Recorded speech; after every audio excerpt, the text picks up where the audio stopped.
Assalamualaikum warahmatullahi wabarakatuh. Alhamdulillahilladzi hadana lihadza wa ma kunna linahtadiya laula an hadanallah. Asyhadu an la ilaha illallah wa asyhadu anna Muhammadar Rasulullah. Allahumma salli wa sallim wa barik ala sayyidina Muhammadin ibn Abdullah wa ala alihi wa ashabihi wa man tabi'ahu wa wala. Amma ba'du. Para pemirsa MH Imtiaz dimanapun Anda berada, rahimakumullah, puji syukur kita sampaikan kepada Allah Subhanahu wa ta'ala atas limpahan nikmat yang masih Ia berikan kepada kita. Semoga nikmat-nikmat yang Allah berikan kepada kita dapat kita syukuri dengan selalu meyakini bahwa nikmat-nikmat itu datang dari Allah Subhanahu wa ta'ala. Salawat dan salam semoga Allah sampaikan kepada junjungan kita, junjungan alam, Nabi Muhammad sallallahu alaihi wasallam, dan semoga salawat itu juga disampaikan oleh Allah kepada keluarga dan para sahabat beliau. Mudah-mudahan dengan terus bersalawat kepada Rasulullah sallallahu alaihi wasallam kita mendapatkan syafaat dari beliau kelak di akhirat, ketika tidak ada makhluk yang Allah izinkan untuk memberikan syafaat kecuali beliau Rasulullah Muhammad sallallahu alaihi wasallam. Para pemirsa MH Imtiaz dimanapun Anda berada, rahimakumullah, pada video sebelumnya telah dijelaskan bagaimana para nabi, bagaimana para wali, bagaimana orang-orang saleh, bagaimana orang-orang zuhud, orang-orang yang memiliki sifat zuhud, ketika mereka mengingat kesalahan mereka, sedikit saja kesalahan itu, mereka menunjukkan kesungguhan di dalam bertaubat kepada Allah Subhanahu wa ta'ala. Taubat itu didasarkan pada rasa takut yang ada di dalam hati mereka, takut kepada Allah Subhanahu wa ta'ala. Kecil memang kesalahan yang mereka lakukan, tapi Allah yang maha besar, Allah yang maha agung menyaksikan kesalahan-kesalahan itu. Rasa malu, rasa takut yang ada pada diri mereka mengharuskan mereka untuk segera bertaubat kepada Allah Subhanahu wa ta'ala terhadap sekecil apapun kesalahan yang mereka lakukan. Itulah pelajaran yang dapat kita ambil dari ulasan pembahasan sebelumnya tentang Al-Khawf, yang menjadi bahasan pertama di dalam kitab Mukasyafatul Qulub karya Al-Imam Al-Ghazali rahimahullah ta'ala. Para pemirsa MH Imtiaz dimanapun Anda berada, rahimakumullah, pada kesempatan ini kita akan membahas bab yang kedua dari kitab Mukasyafatul Qulub, masih tentang al-khawf, tentang rasa takut kepada Allah Subhanahu wa ta'ala. Fil khawfi minallahi ta'ala aidan. Pembahasan pada bab yang kedua ini juga tentang rasa takut kepada Allah Subhanahu wa ta'ala, takut akan murkanya, takut akan siksaannya nanti di akhirat.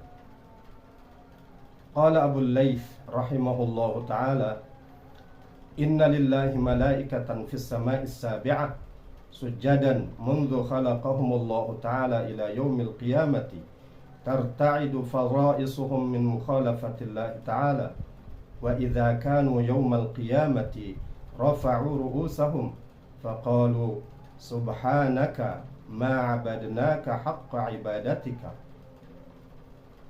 Abu Layth mengatakan, sungguh Allah memiliki malaikat-malaikat di langit yang ketujuh. Mereka bersujud kepada Allah Subhanahu wa ta'ala sejak Allah menciptakan mereka sampai hari kiamat nanti.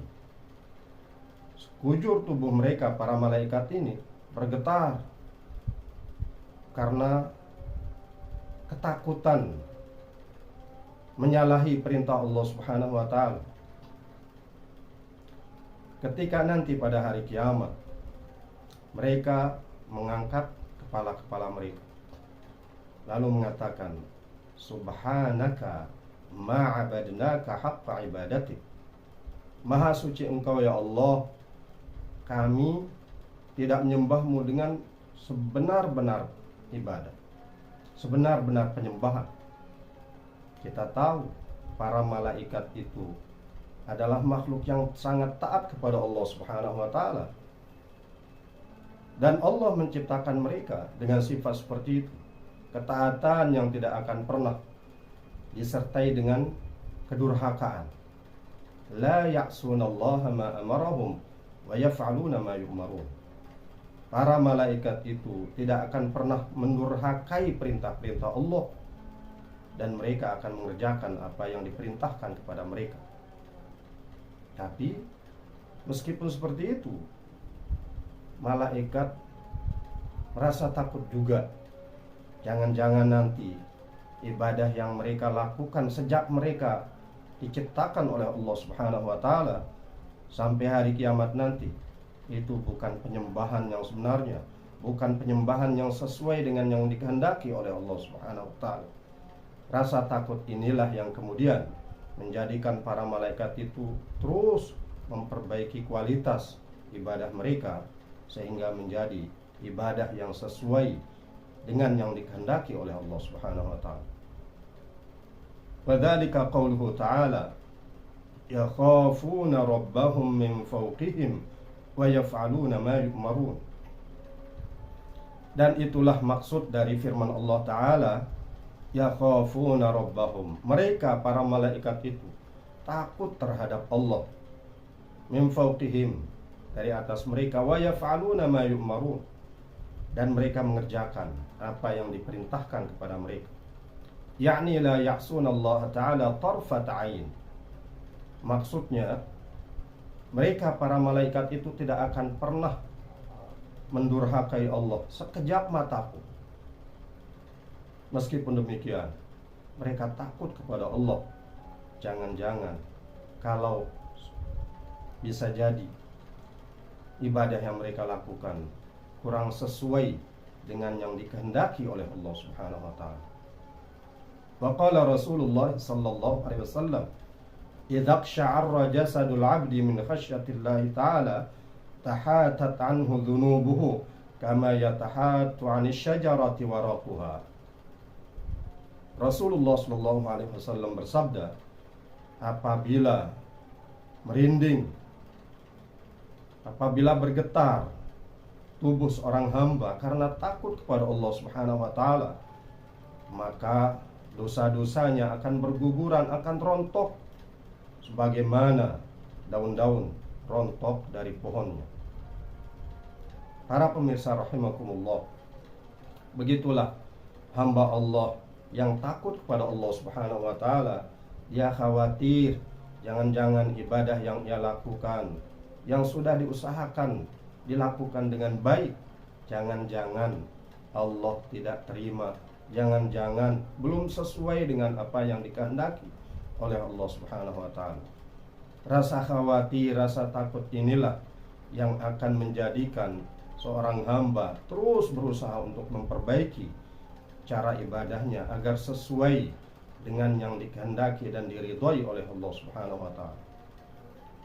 Hukiya anna rajulan ta'allaqa qalbuhu bimra'atin fa kharajat tilkal mar'atu ila hajatin laha fa dhahaba ar-rajulu ma'aha falamma khala biha fil badiyati wa nama an-nasu absha ar-rajulu sirrahu ilayha fa qalat lahu al-mar'atu unzur anama an-nasu bi ajma'ihim fa fariha ar-rajulu bi qawliha wa dhanna annaha qad ajabathu فقام وطاف حول القافلة فإذا الناس نيام فرجع إليها وقال لها نعم هم نيام فقالت ما تقول في الله تعالى أنائم في هذه الساعة فقال الرجل إن الله تعالى لا ينام ولا تأخذه سنة ولا نوم.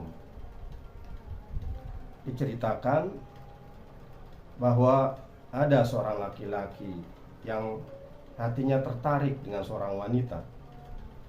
Ketika wanita yang menjadi idola laki-laki ini keluar untuk memenuhi satu kebutuhannya, si laki-laki yang tertarik kepada si wanita itu pun pergi bersamanya. Ketika si laki-laki ini berada di tempat sepi berduaan dengan si wanita yang ia sukai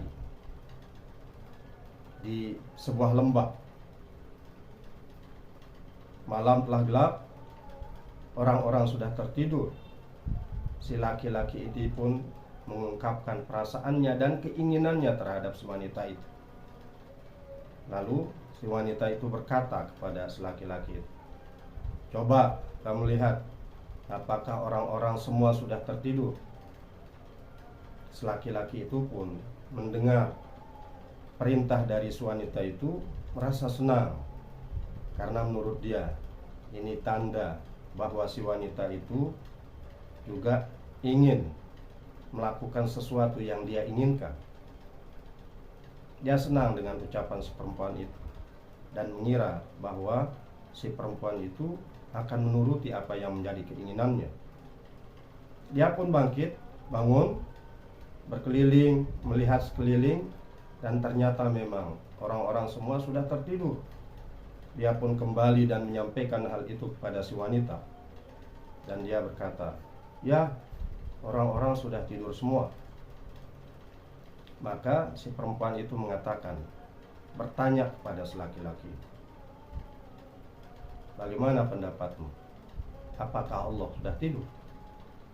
Apakah Allah tidur saat ini?" Maka si laki-laki itu mengatakan, "Sungguhnya Allah tidak akan tidur. Dia tidak akan dihinggapi oleh rasa kantuk, dan dia tidak akan tidur." Faqalatil mar'atu innal ladzi lam yanam wa la yanamu yarana wa in kana an-nasu la yarawna. Ketika itulah si wanita itu mengatakan kepada si laki-laki, "Sungguhnya zat yang tidak pernah tidur dan tidak akan tidur, dia melihat kita, sekalipun orang-orang tidak melihat kita. Fadzalika aula ayyukhafu minhu." Maka itu, zat yang tidak pernah tidur itu, zat yang selalu melihat kita, yang selalu mengawasi kita, adalah zat yang seharusnya kita lebih takut dari dia. Kita lebih takut kepadanya daripada takut kepada manusia yang suatu saat bisa tidur. Kita seharusnya lebih takut kepada Allah Subhanahu wa Ta'ala yang tidak pernah tidur dan selalu melihat dan mengawasi apa yang kita lakukan. Fatarakaha ar-rajulu khaufan minal khaliq wa taba wa raja'a ila watanihi. Mendengar hal itu, si laki-laki itu pun meninggalkan si perempuan itu karena takut kepada Allah Subhanahu wa Ta'ala, takut kepada penciptanya yang tidak pernah tidur dan selalu mengawasinya. Dia pun bertaubat kepada Allah dan kembali ke kampung halamannya. Falamma tuwfiya ra'awhu fil manam. Maka manakala si laki-laki itu telah wafat, orang-orang memimpikannya di dalam tidur. Melihat si laki-laki itu di dalam tidur mereka, mereka memimpikannya. Faqila lahu. Maka dikatakan kepada si laki-laki itu, "Ma fa'alallahu bika?" Apa yang dilakukan Allah kepadamu? Faqala ghafara li bi khaufi wa tarki dzalika dzamba. Si laki-laki itu mengatakan, Allah mengampuni dosaku karena takutku kepadanya, dan aku meninggalkan dosa karena ingin melakukan perzinahan dengan wanita yang sudah memberikan kesempatan. Tapi karena takut kepada Allah Subhanahu wa Ta'ala, saya meninggalkan sesuatu yang bisa mendatangkan dosa itu. Hikayatun, ada sebuah cerita. Kana fi Bani Israil rajulun 'abidun dhu 'iyal wa asabathul majaa'. Ada seorang laki-laki abid di tengah-tengah Bani Israel yang memiliki keluarga dan keluarga ini ditimpa oleh kelaparan. Laki-laki abid dan keluarganya ditimpa oleh kelaparan. Mereka merasakan kelaparan di dalam hidupnya. Wasara muttarran, dan dia pun menjadi terdesak. Kondisi mendesaknya untuk melakukan sesuatu agar mereka keluar dari kelaparan tersebut. Faba'atha imra'atahu li tatluba syai'an li'iyalihi. Maka si laki-laki itu pun mengutus istrinya untuk mencari sesuatu yang bisa dimakan oleh keluarganya. Faja'at ila baiti rajulin tajir. Maka si istri ini pun datang ke rumah seorang laki-laki kaya. Wa talabat minhu ma taqutu bihi. Dan ia meminta dari laki-laki itu sesuatu yang dia dan keluarganya bisa makan. Faqala ar-rajulu, na'am. Maka laki-laki kaya itu pun mengatakan, ya, saya akan memberikan apa yang engkau minta. Walakin makkinini min nafsi. Akan tapi syarat, kalau kamu ingin saya memberikan apa yang kamu minta, berikan saya kesempatan untuk menggaulimu. Ini syarat yang diberikan oleh laki-laki kaya ini. Kalau si wanita itu, istri si abid ini, ingin mendapatkan sesuatu yang bisa ia berikan kepada keluarganya untuk dimakan, maka si wanita itu harus menyerahkan dirinya untuk digauli oleh laki-laki kaya ini. Makkinini min nafsi. Berikan saya kesempatan untuk menggaulimu. Fasakatatil mar'atu wa'adat ila baitiha. فنظرت إلى عيالها يصيحون ويقولون يا أمي نحن نموت من الجوع أعطنا ما نأكله. Mendengar syarat yang diberikan oleh laki-laki kaya itu pun, si perempuan ini diam, lalu kembali ke rumahnya. Ketika sudah sampai di rumah, dia melihat keluarganya sedang teriak kelaparan. Dan mereka mengatakan, ya ummi, nahnu namut minal ju'.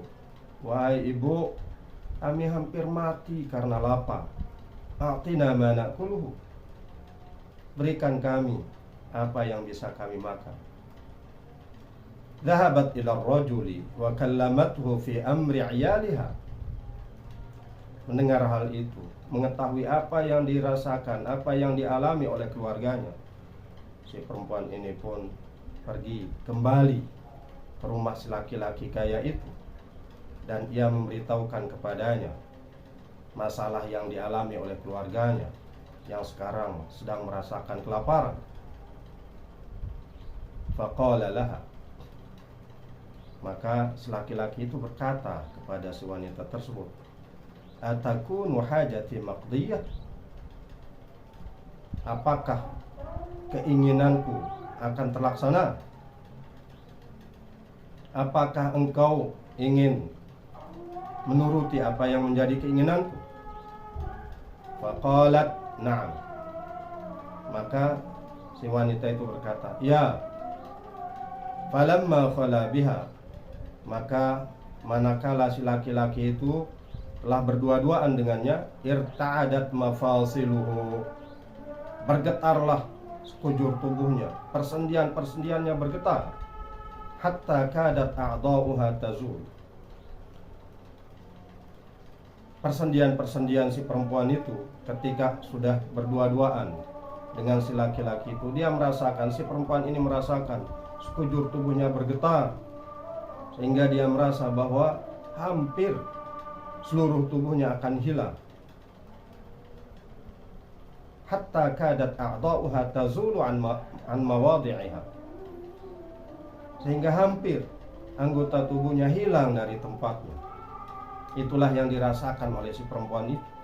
ketika dia sudah berdua-duaan dengan si laki kaya itu.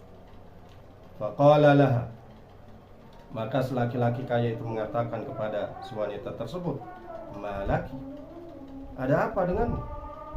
Faqalat inni akhafullah. Lalu si perempuan itu menjawab, inni akhafullah, saya takut kepada Allah. Faqala ar-rajul, maka si laki-laki itu berkata, innaki takhafina Allah ta'ala ma'a ma biki minal faqri. Sungguh kamu takut kepada Allah Subhanahu wa ta'ala, padahal Allah menjadikanmu fakir. Kondisi kamu fakir, tapi kamu masih tetap takut kepada Allah Subhanahu wa ta'ala. Fa ana ahaqqu bil khawfi minki, saya lebih takut kepada Allah, lebih berhak untuk takut kepada Allah, lebih wajib untuk takut kepada Allah Subhanahu wa ta'ala dibanding kalian, dibanding kamu dan keluargamu. Innaki takhafin Allah ta'ala ma'a ma biki minal faqr, fa ana ahaqqu bil khawfi minki. Kamu bisa takut kepada Allah Subhanahu wa ta'ala dalam kondisi kamu sangat fakir, sehingga kamu dan keluargamu harus merasakan kelaparan.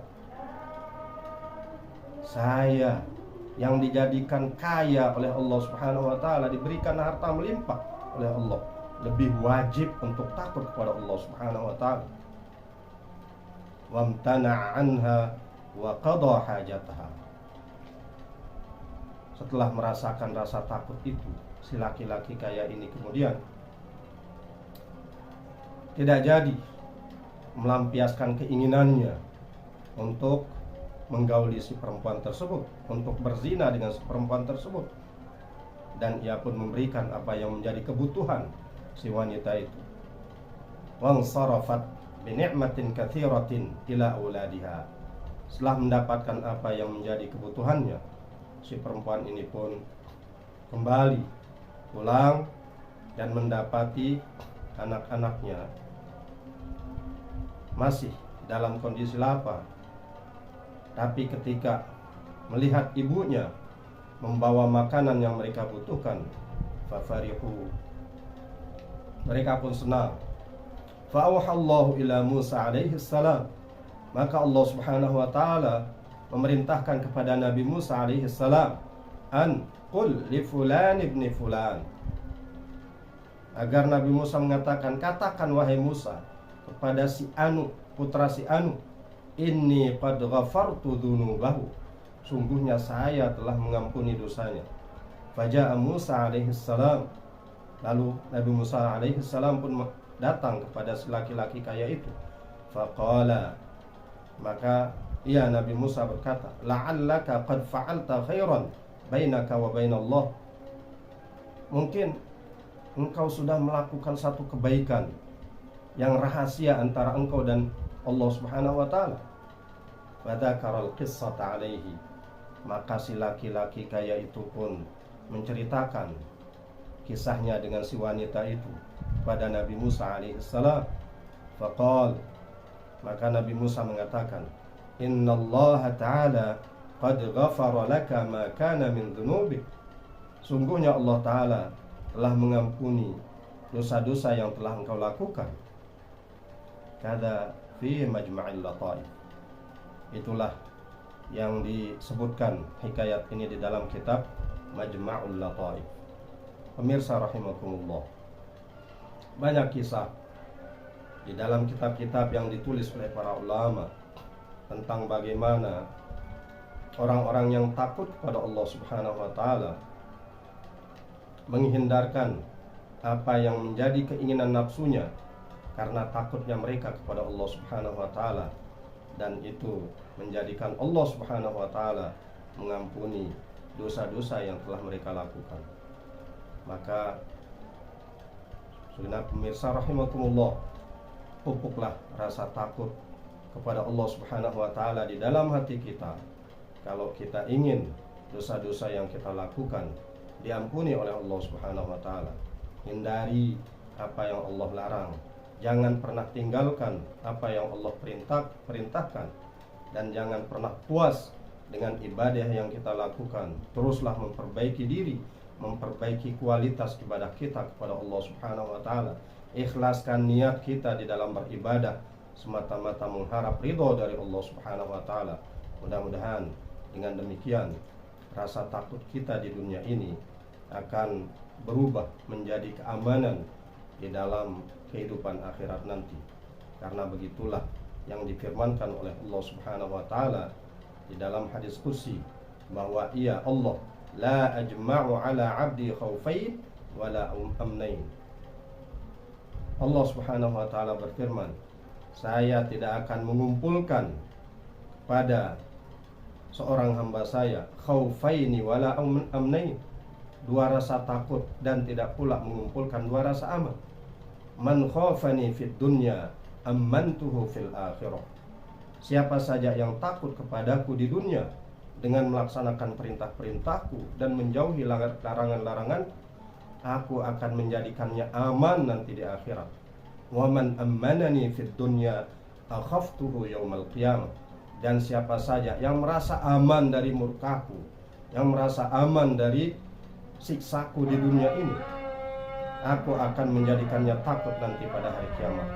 Semoga Allah Subhanahu wa taala menjadikan kita menjadi hamba-hambanya yang terus memupuk rasa takut kita kepadanya dengan terus memperbaiki kualitas ibadah kita. Dan semoga Allah Subhanahu wa taala selalu memberikan hidayah dan taufiknya kepada kita semua. Wassalamualaikum warahmatullahi wabarakatuh.